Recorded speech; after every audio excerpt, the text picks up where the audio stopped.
बंगाल में कोई नजदीकी नहीं होता है। सीटें कितनी हैं आप लोगों के लिए? नजदीक नहीं होता है।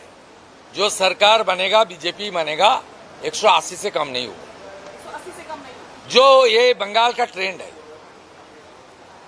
बंगाल का ट्रेंड है, जिसका सरकार बनता है। 2011 में भी टीएमसी को 184 मिला था। 1977 में सीपीएम को भी इस तरह का सीट मिला था।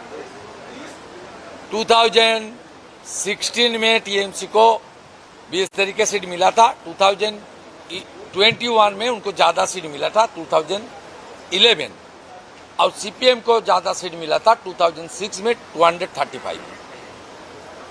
लेकिन बंगाल का ट्रेडिशन है, जिसको मिलेगा 180 मिलेगा, उसके ऊपर ही रहेगा। भगवा हो गया है, कमल खिल गया है। आने वाला दिन मोदी जी का नेतृत्व में एक राष्ट्रवादी सरकार बन रहा है। बंगाल में पहली बार भगवा लहराने जा रहा है। महज 15 साल में बीजेपी 2 सीट से पूर्ण बहुमत की सरकार बनाती दिख रही है। मेटराइज के एग्जिट पोल के मुताबिक बंगाल में बीजेपी 2021 की 77 सीटों से सीधे 84 सीटों का उछाल मारकर 161 तक पहुंच सकती है। 2021 की 215 सीटों से 75 सीट घटकर 140 सीटों पर सिमट सकती हैं। शुवेंदु अधिकारी दावा कर रहे हैं कि ये नया बंगाल है, जहां पहली बार हिंदू वोटरों ने दिल खोलकर वोटिंग की है। इसमें हिंदू मतदाता पहली बार खुल के वोटिंग किया। हर हिंदू बूथ में 92, 93%, 95% तक ये वोटिंग किया, और ये लोग परिवर्तन के पक्ष में वोट किया, ये मेरा उम्मीद है। 92%, 3% हिंदू बहुल क्षेत्रों में वोटिंग हुआ। मुसलमान ने 80% वोटिंग किया। ये नया बंगाल, ये भगवा बंगाल, स्वामी विवेकानंद के बंगाल। मेटराइज के एग्जिट पोल के मुताबिक इस बार बंगाल में बीजेपी का वोट शेयर 2021 के 38.15 से 4.35 बढ़कर 42.5% तक पहुंच सकता है, जबकि टीएमसी का वोट शेयर 2021 के 48.2 से घटकर 40.8 रह सकता है। ये लोकतंत्र की विजय है, ये आम जनता की विजय है। ये पश्चिम बंगाल का जो खोए हुए अस्मिता था, उसको वापस लाने का एक विजय है। ये पश्चिम बंगाल को पश्चिम बांग्लादेश नहीं बनाने का विजय है। रेडिकलाइजेशन खिलाफ का विजय है। ये लव जिहाद और लैंड जिहाद के खिलाफ जनता ने आवाज उठाया। विजय आपने पहले मान ली, अभी रिजल्ट आया नहीं है, लेकिन हम नहीं माना, जनता मान लिया। हमारा हाथ में बैटर नहीं था पिछले 15 दिन से, जनता छीन लिया था। बोले तुम कौन होते हुए हम लोग रहते हुए।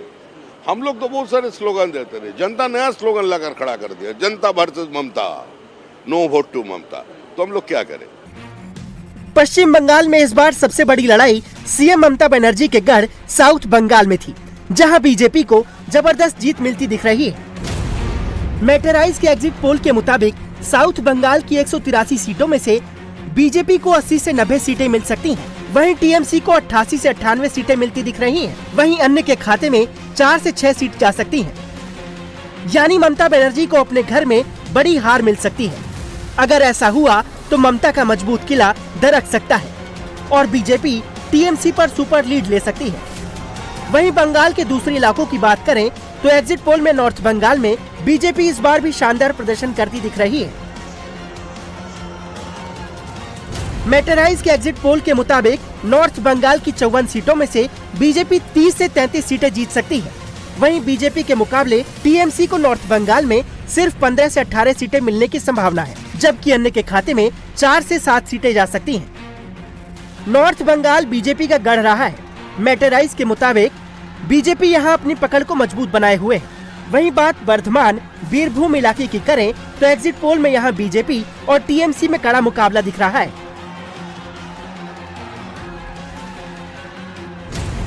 मेटराइज के एग्जिट पोल के हिसाब से वर्धमान बीरभूम की 57 सीटों में से टीएमसी को 26 से 32 और बीजेपी को 25 से 30 सीट मिलने की संभावना है, जबकि 2 सीटें अदर्स के खाते में जा सकती हैं। एग्जिट पोल में बंगाल में बीजेपी की पहली बार सरकार बनने जा रही है। वहीं नतीजों से पहले सीएम ममता बनर्जी का पारा हाई है। हालांकि वो भी दावा कर रही हैं कि 4 मई को चौथी बार टीएमसी ही सत्ता में वापसी करेगी। I'm sorry, I have never seen this type of thing because in my life I'm fighting my election since 1984 and this time the atrocities terrible, এত atrocity হচ্ছে, এত অত্যাচার হচ্ছে, but I have never seen this type of democracy. But instead of that I'm saying victory is here and Trinamool is winning. एकदम जितছে। आजादी के बाद पश्चिम बंगाल में सबसे ज्यादा वोटिंग हुई है और एग्जिट पोल में इस बम्पर वोटिंग के जरिए बदलाव का इशारा मिल रहा है। अब बड़ा सवाल यही है कि बंगाल में ममता दीदी और सुवेंदु दादा में से किसकी जीत का दावा सही साबित होगा। क्या एग्जिट पोल के नंबर्स एग्जैक्ट पोल में तब्दील होंगे? जवाब के लिए 4 मई तक का इंतजार करना होगा।